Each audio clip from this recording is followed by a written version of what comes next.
Pour connaître nos droits et les faire valoir, informons-nous sur conseilnational.fr. Dès que j'ai appris la nouvelle, je me suis dit que c'était de mon devoir que de vous en faire part afin de vous protéger comme il se doit. Oui, effectivement, une nouvelle maladie vient de débarquer et les cas ne sont pas sporadiques. Alors, c'est une maladie que l'on peut contracter à vie. Des laboratoires sont évidemment à l'étude pour un nouveau vaccin, mais hélas, seul l'esprit pourra nous sauver. Au départ, j'ai bien pensé que cela venait de la Chine, mais du tout. La contamination s'est déclarée aux États-Unis et se répand un petit peu partout sur la planète, comme vous avez déjà pu le constater. Pour la France, le nom de cette infection, tenez-vous bien, oui, la bêtise humaine, tout simplement. Soyez les bienvenus. La France Libre, une émission du CNTF-CH. Avec Philippe et Jean-Pierre ce soir. Jean-Pierre qui est notre invité puisque nous allons parler des cercles de parole. Bonsoir messieurs et bonsoir à vous également qui nous regardez. Bonsoir à tous et à toutes et merci pour cette introduction brillante. Comme d'habitude. Bonsoir à chacun, à chacune, à tous et à toutes. Alors, précise chacun et chacune parce que c'est important aussi de s'adresser à chacun et à chacune. L'épanouissement personnel et collectif. Voilà. Mais ça va pas l'un sans l'autre. L'épanouissement individuel et collectif. Alors, on peut constater que nous sommes en effectif réduit ce soir. C'est lié essentiellement à la période de congé. Il n'y a rien de plus grave que ça. Mais c'est vrai que ça nous oblige à réduire aussi un petit peu notre voilure et d'être un petit peu moins profond ou d'être un petit peu moins politique et d'être un petit peu plus sur d'autres sujets, non pas plus légers, mais des sujets qui ne sont pas forcément importants, mais au contraire qui le sont, qui sont les cercles de parole. En fait, ça revient à dire quoi? Ça revient à dire quand est-ce que je peux prendre la parole quand je suis en groupe. Et comment faire pour que le groupe vive bien et que chacun se sente écouté, entendu et respecté, bien évidemment. Et ça, c'est quelque chose qui peut s'apprendre, qui s'apprend d'ailleurs dans certaines civilisations, mais qui a disparu un peu dans la nôtre. Donc, on va en parler tout à l'heure. Mais avant cela, je voudrais revenir sur ce qu'a dit tout à l'heure Sylvain, sur l'épidémie, une nouvelle maladie, etc. Alors, effectivement, sans blaguer, il y a effectivement des épidémies en ce moment, plus ou moins. Alors, on parle de coqueluche, on parle de grippe, on parle de différentes choses. C'est vrai que le changement de temps qu'on vit en ce moment se prête à des effets de chaud et froid. Donc, on se déshabille, on peut se faire coincer à un moment donné, être insuffisamment habillé alors qu'il fait chaud et il fait froid, pardon. Donc voilà. Donc tout ça n'est pas bien grave. Par contre, au Japon, et là, on devient un petit peu plus sérieux. On parle de vaccination, vous savez, au sujet de quoi? Le Japon se dit qu'aujourd'hui, il est prudent, pour ne pas dire indispensable, de faire en sorte que lorsque vous avez besoin d'une transfusion de sang, ne pas passer par la transfusion du sang d'une personne qui a été vaccinée, tout simplement. Ils en sont là. Donc, eux en sont là. Et nous, où en sommes-nous? C'est-à-dire, si vous avez besoin d'une transfusion sanguine, ou si vous-même, vous êtes donneur de sang, et que celui qui va recevoir votre sang, il a peut-être envie de savoir quel était l'état de la personne, vacciné, pas vacciné, c'est peut-être une bonne question, ça. Eh bien non, on vous répondra pas en France. Au Japon, on vous dira, il reste que cette petite quantité de sang de personnes qui n'ont pas été vaccinées et qui sont disponibles à la transfusion. C'est des choses importantes, des choses graves. Alors pourquoi? Tout simplement parce qu'il y a des choses qui se transmettent dans le sang, évidemment, par le sang, évidemment, et que l'ARN messager, on n'a pas fait le tour de la question et on ne sait pas s'il est reproductible, transmissible ou pas. Et dans le doute, les Japonais s'abstiennent, comme on dit. Voilà ce que je voulais dire dans le cadre d'une actualité plus récente et beaucoup plus sérieuse, effectivement, puisqu'il s'agit de notre santé à tous et de l'expansion de notre santé. Voilà, lorsque nous avons, Sylvain, des choses à voir ce soir. Absolument, l'actualité en images, on va regarder les réseaux sociaux et puis après on va se retrouver justement pour laisser la parole à Jean-Pierre qui va nous donner un petit peu du divin. Merci Jean-Pierre, et l'actualité en images c'est tout de suite. Est-ce que vous êtes complotiste? Alors le premier signe d'alerte, c'est que le complotiste, il est intelligent, il réfléchit par lui-même. Ce symptôme est grave, parce que le complotiste ne croit personne sur parole. Il ne croit même pas les menteurs et les manipulateurs de la pensée.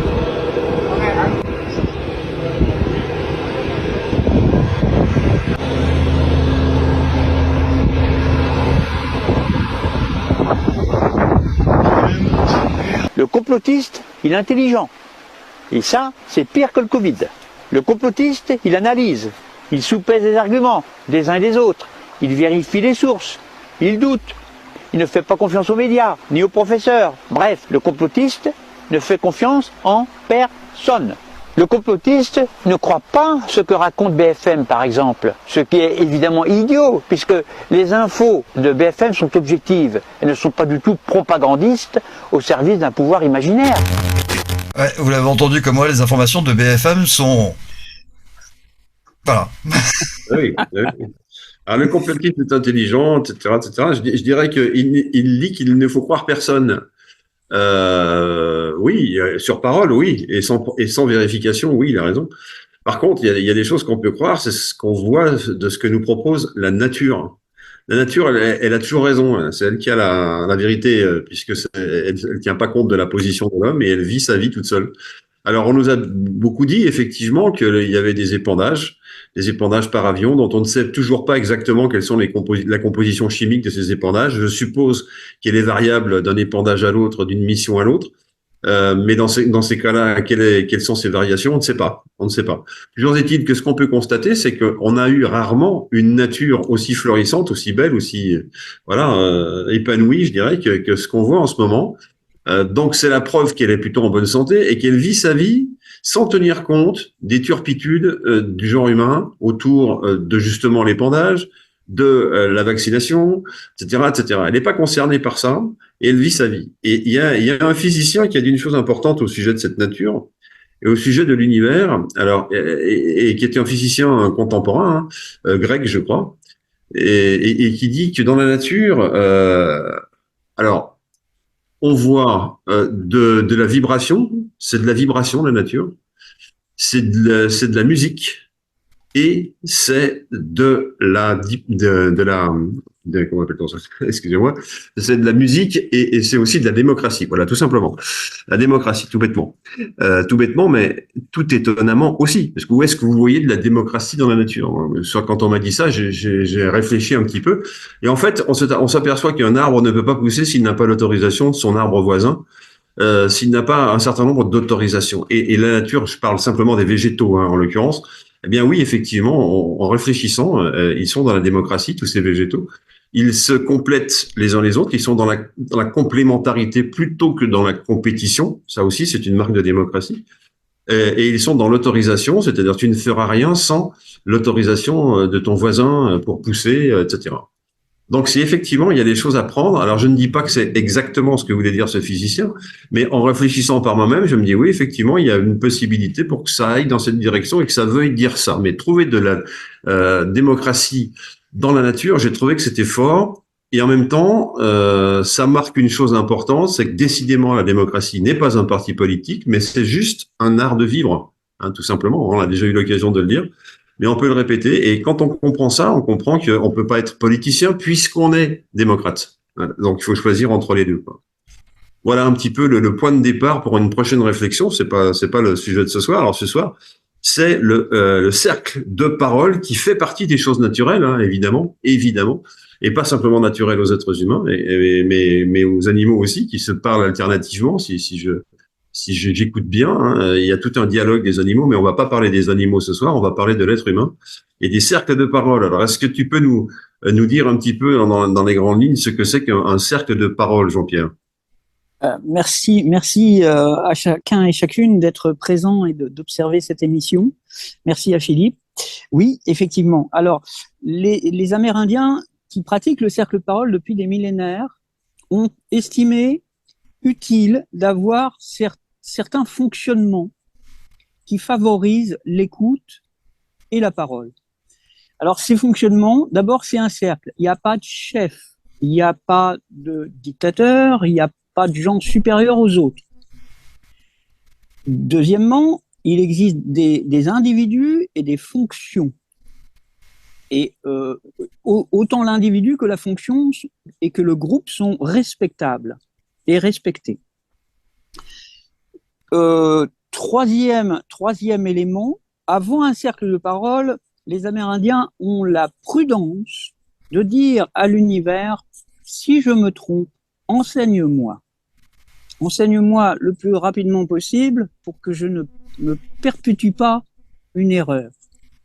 Parce que les cercles de parole ont la propriété de faire tourner non seulement la plume de parole, plume, c'est très proche de lumière. et ça fait tourner donc la lumière de l'esprit de chacun. Et à la force de tourner, ça fait une sorte de vortex où l'énergie est amplifiée. Alors, il ne s'agit pas non plus d'y semer n'importe quoi. Donc, les Amérindiens sont très prudents et ils font ce que je vais faire devant vous. Je vais faire une offrande de tabac à une plante en disant « Si je commets une erreur, enseigne-moi ». Maintenant que l'essentiel est fait, nous pouvons avancer un peu plus loin. Un gardien de séance est défini avant chaque cercle de parole. Ça n'est pas toujours le même et de préférence, il est différent à chaque fois. Parce que chacun a besoin de comprendre non seulement la difficulté d'un rôle, d'une fonction, mais aussi le respect qu'on peut avoir pour n'importe quelle fonction. Le gardien de séance peut demander des assistants, comme par exemple un gardien du temps.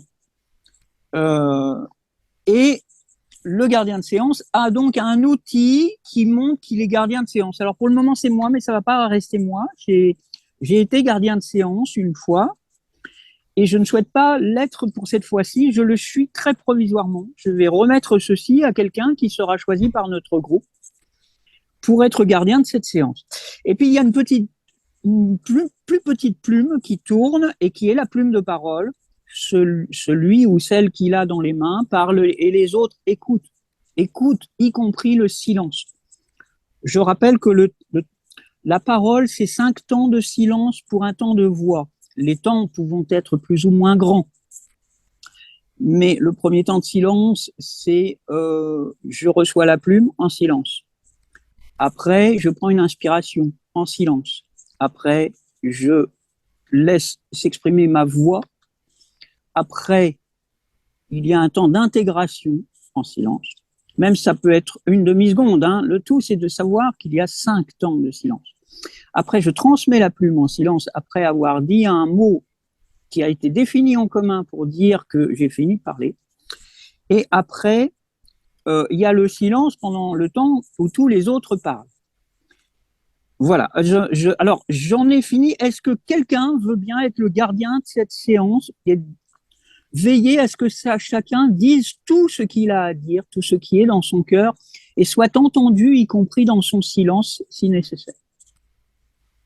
Oui. Alors, voilà. Alors, Philippe nous montre son... Ah, c'est mon symbole. Voilà. Mon symbole de passage de parole. Un bon morceau de bois. Et voilà, et je suis content de pouvoir le passer. Alors, si on était magicien, j'aurais récupéré la plume de Jean-Pierre. On aurait pu faire un petit montage avec chacun une plume qu'on aurait pu prendre pour celle du voisin de l'écran. Mais on n'a pas été assez loin. C'est dommage. Mais c'est l'idée. Donc moi j'ai mon propre passage de parole. Voilà. Donc pour ceux qui la veulent, alors ceux qui la veulent la réclament, ou alors on part du principe que c'est un cercle fermé, que chacun parle l'un après l'autre dans un ordre défini qui est celui du cercle. Soit on peut tout à fait dire que c'est celui qui demande la parole qui va obtenir le passage du bâton. Voilà. Alors je vais demander la parole pour une précision justement à ce sujet-là. Je demande la parole. Est-ce que c'est possible que j'ai la parole maintenant ? Parole accordée à Jean-Pierre. Merci. Alors, je vais vous montrer ma petite plume de parole. Chez les Amérindiens, le cercle de parole, c'est un acte extrêmement important puisqu'il évite la guerre. Il permet de vivre en paix avec quiconque et d'exprimer chacun ses besoins et ses demandes, ses désirs, etc. Donc, c'est un outil tellement important que les Amérindiens le relient à la nature, à la vie, à la rotation du soleil. Le cercle de parole chez les Amérindiens est effectivement fermé. On fait tourner le cercle. Si quelqu'un a impérativement besoin de parler, le gardien de séance demande à ce que la plume tourne rapidement vers lui, mais on ne coupe pas un cercle de parole puisqu'au centre, justement, tout à l'heure, Sylvain a parlé de divin. Divin, D', et qui vient de I. Et le I, c'est le point commun qui n'est pas personnel, ça n'est pas un individu, le point commun. Il n'y a pas de chef. Le point commun, c'est le centre du cercle et c'est la divinité de chacun, peu importe la conception qu'on en a. C'est l'univers. Donc nous sommes autour du cercle et nous faisons tourner la parole. Dans le sens de la rotation du Soleil, dans l'hémisphère nord, il se trouve que ça va de la gauche. Je passe la plume par ma main gauche et je la reçois de la main droite. Dans l'hémisphère sud, c'est l'inverse. Et sur l'équateur, ça dépend des saisons. La rotation du Soleil, tout simplement, parce que le Soleil est symbole de lumière, de la lumière de l'esprit qui va tourner dans le cercle de parole. Voilà, alors j'en ai fini. Je vais remettre la plume de parole. Et du coup, je la fais passer à Sylvain, puisque Philippe avait la parole juste avant moi. Est-ce que vous êtes d'accord pour ce sens de rotation que nous allons garder? La parole à Sylvain. La parole à Sylvain. Et si en même temps j'ai envie de garder le silence, vous allez respecter mon silence? Silence accordé, Sylvain. Alors, donc moi je veux bien reprendre dans ce cas-là. Je veux bien. En tant que technicien, si je peux me permettre. Oui.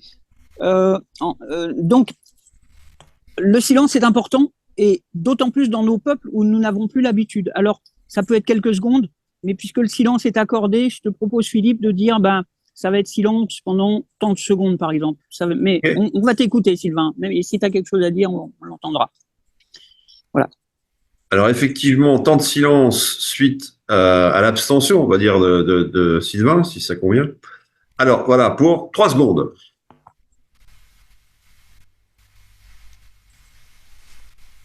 Voilà qui est fait. Alors, moi, ce que je voudrais rajouter, c'est qu'en tant qu'occidental moyen, quand je parle le plus vite possible pour déranger le moins longtemps possible. Or, c'est pas la bonne méthode, chacun le sait. Pour se faire comprendre, il faut parler doucement et être synthétique et réfléchir avant de parler. Ce qui est une habitude qu'on a tous un peu perdue, puisqu'on nous oblige de parler d'abord et de réfléchir ensuite.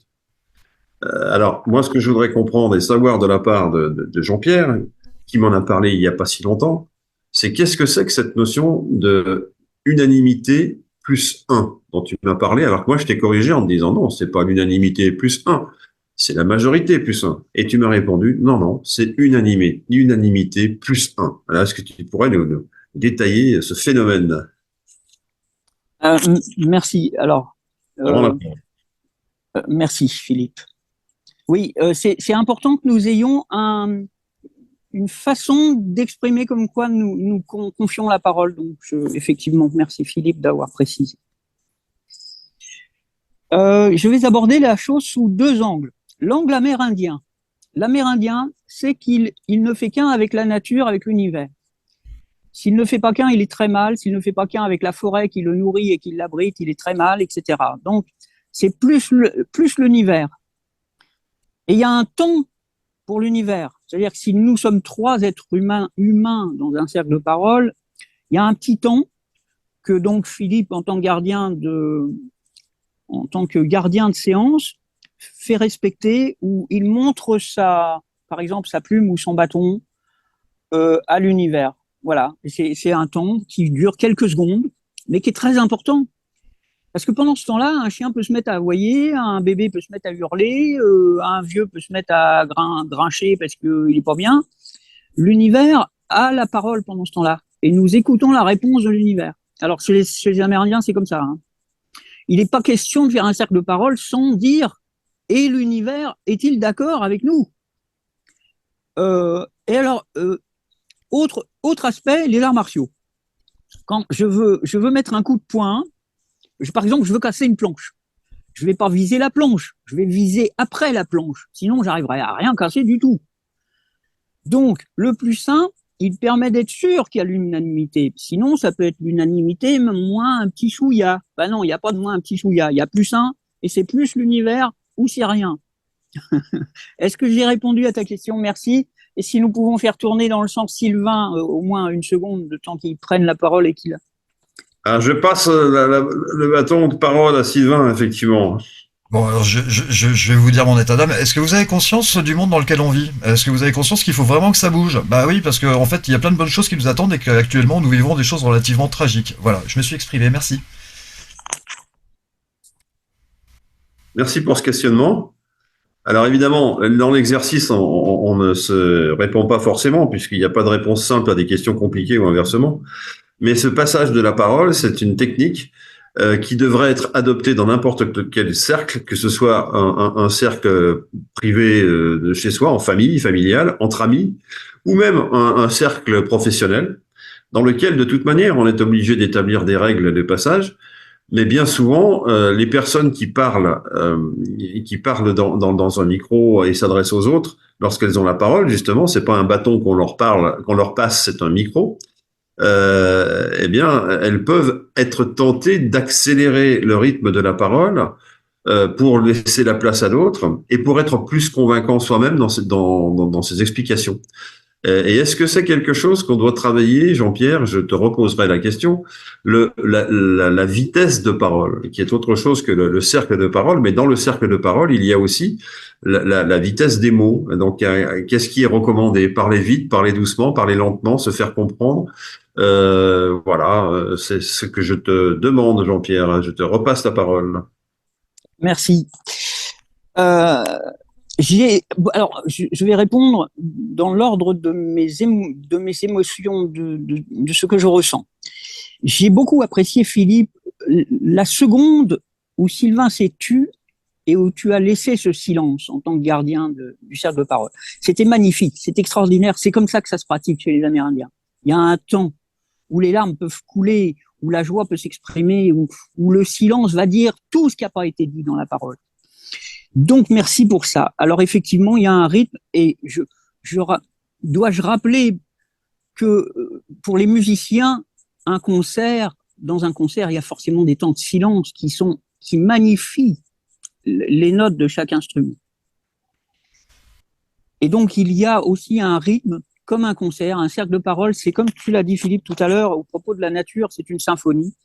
Oui, c'est une symphonie, un cercle de parole, où chacun va pouvoir non seulement s'exprimer en son nom et au nom de tous les siens, et magnifier son idéal. Merci. J'ai fini de parler et donc parole à Sylvain, si c'est possible. Merci Jean-Pierre, je vais prendre la parole et je vais confirmer effectivement dans la musique. Il faut entendre les notes que l'on n'entend pas tout simplement quand vous entendez un solo de guitare, etc. Écoutez bien, il y a d'autres notes qui sont en arrière-fond et là on arrive mieux à décoder les choses. Ouais. Merci. Voilà. Merci. Donc je repasse la parole à Jean-Pierre pour commenter cette réponse. J'ai gardé le silence pendant 1 seconde et demie, c'était difficile pour moi.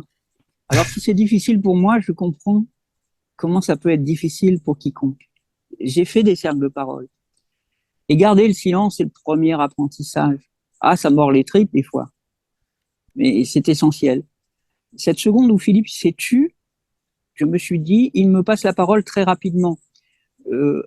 Philippe je crois, peut-être, a-t-il pratiqué, je ne sais pas, as-tu pratiqué, Philippe, tu me diras ça tout à l'heure, des cercles de parole?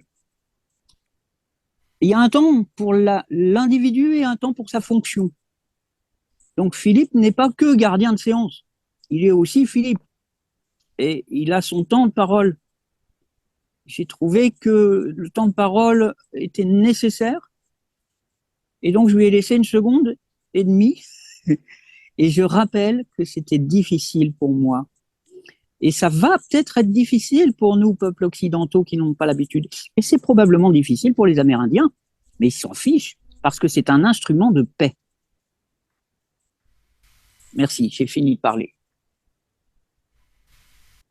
Alors, je reprends la parole pour demander à Sylvain s'il veut le commenter ou si je peux prendre la parole. Je t'en prie, Philippe, tu peux prendre la parole. Merci à toi. Merci beaucoup. Bon, je reprends la parole. Et pour revenir sur ce commentaire sur ce qui est facile en Occident et ce qui l'est moins. Alors, nous sommes ici sur une chaîne et où on est tous tenus de produire d'une information qui soit la plus pertinente possible, de façon à ne pas endormir nos spectateurs et nos auditeurs, voire même de les intéresser, ce qui serait effectivement l'objectif final.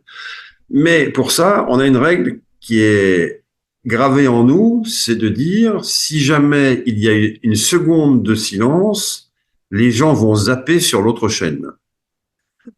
Et ça nous terrorise. ça fait de nous des gens qui sont très affaiblis et qui sont obligés de parler tout le temps. Alors, je dis pas qu'on parle tout le temps en ne disant que des bêtises, mais si on parlait moins vite, si on s'accordait la seconde de temps de réflexion qui va bien, ça ira mieux. Et pour répondre à la question de Jean-Pierre, est-ce que j'ai déjà pratiqué? C'est pas j'ai pratiqué, c'est je pratique. Mais je pratique dans le cercle privé. C'est-à-dire que quand quelqu'un me parle, même si elle attend une question ou que la personne me pose une question de façon implicite, en attendant mon avis, je ne le donne pas tant qu'elle ne me dit pas, j'ai fini, à toi de me répondre. Voilà. Donc ça donne l'impression que je ne m'intéresse pas à ce que la personne dit, alors qu'en fait je l'écoute. Ça donne l'impression que je suis désapprobateur, alors qu'en fait je ne le suis pas, etc., etc. Donc il y a toute une série de fausses impressions qui finissent par s'éliminer avec l'habitude de dialoguer avec cet interlocuteur. Voilà ce que je veux dire sur l'intérêt de d'une part du passage de parole, du silence surtout, et du silence, oui, c'est important, et de ne pas chercher à rebondir dès que la personne a une petite faiblesse dans l'inflexion vocale. Je vais m'intercéder, m'inscrire à l'intérieur pour prendre la parole à sa place et la prendre à mon compte. Parce que moi, j'ai plein de choses à dire, comprenez-vous. C'est que j'ai une vraie vie. C'est pas comme les gens d'en face qui croient savoir, mais qui savent pas. Évidemment, vous aurez compris que je plaisante. Hein. Je suis en train de jouer un rôle.